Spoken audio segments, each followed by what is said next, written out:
Hey everybody, and welcome back to our channel. In today's video, we are going to show you how to create a library. Let's begin. Now, the first thing that you need to do is to click the start button.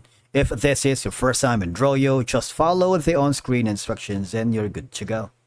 To create a custom library in Droyo, it's very easy and it will allow you to reuse shapes, icons, or even diagrams across multiple projects, which is very helpful if you are a part of a team, organization, or a company, or if you're working with multiple clients at the same time and reusing all these elements in Droyo.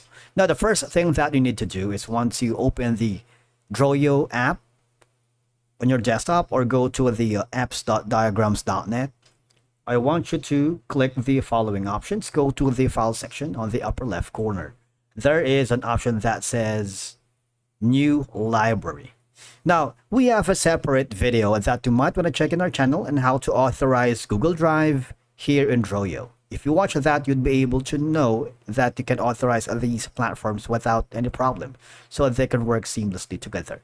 If you click the Google Drive, what will happen is you can create a file name, for example, this one right here. All right.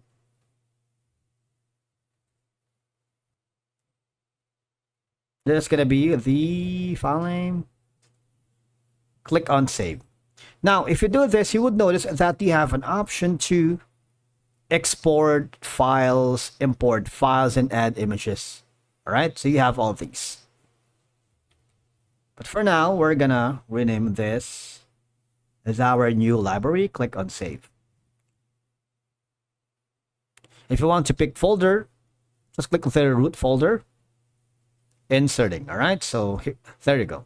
Now, if you go back to the file section and you wanted to open library from, you have again all of these options. You can use Google Drive, OneDrive, Dropbox, browser, GitLab, and GitHub in your local computer, which is your device.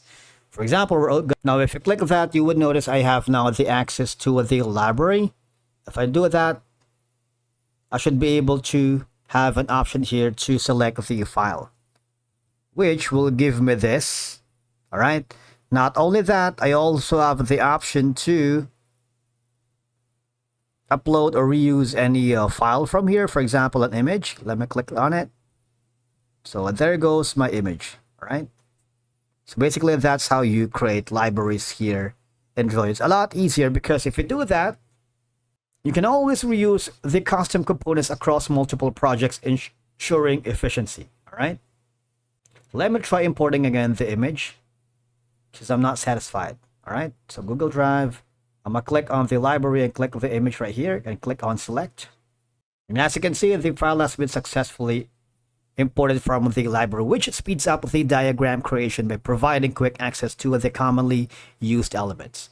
It eliminates the need to repeatedly search for or design similar elements. And of course, if you're working with multiple freelancers or with your client or with team members, you ensure that everyone works with the same set of assets, useful for standardizing diagrams in a collaborative environment, such as, project workflows or contract or technical documentation.